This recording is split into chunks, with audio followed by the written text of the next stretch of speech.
What's up, everybody? Welcome to my channel. My name is Arkady, and I'm going to give you a little recap on everything that went down at AEW's Collision last week. Because if you're like me, there just aren't enough hours in the day sometimes to watch all the wrestling that you want to watch. So let's get into it. First match of the night was for the Continental Classic Tournament, and this was a fun one because we saw Brody King versus Claudio. Both are coming hot off of wins from last week. They each have 3 points going into it, and they are both big, powerful dudes. So this was a really great match. And even without House of Black at ringside, Brody King did come out on top. So he is moving on in this tournament with 6 points. Up next, you know I love to see it. It was a women's match. It was Abadon versus Kiera Hogan.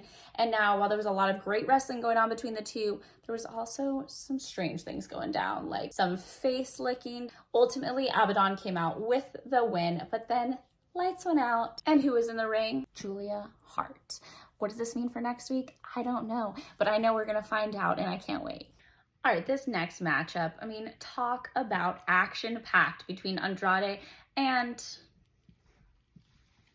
that's right, Daniel Garcia. I think I just knocked something over, but I'm never gonna not do that dance when I'm talking about Daniel Garcia. It's my favorite. These two men just had an incredible match, and ultimately Andrade came out with the win, which gives him 3 points in the Continental Classic Tournament.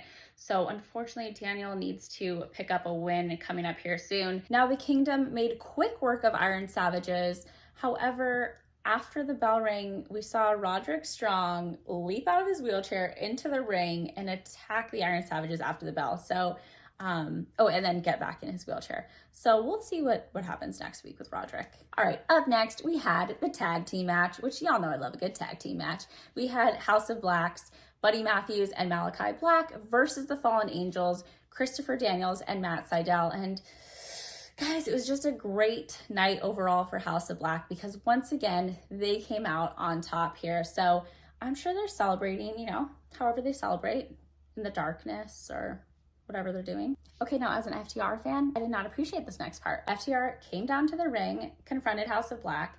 House of Black told them they were the only ones who had their back in the locker room, then brutally attacked them, left FTR in the ring, battered and bruised up. So I know that these two tag teams have a lot of unfinished business. Up next, a match between Vikingo and Kip Sabian, and Vikingo hit that 630.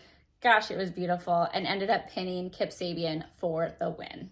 And last, but obviously not least, was the main event between the American Dragon, Bryan Danielson, and Eddie Kingston. And now, since this match is for the Continental Classic, they do have that 20-minute time limit, and they went almost the entire 20 minutes, you guys. There was some brutal attacks to Bryan's orbital bone.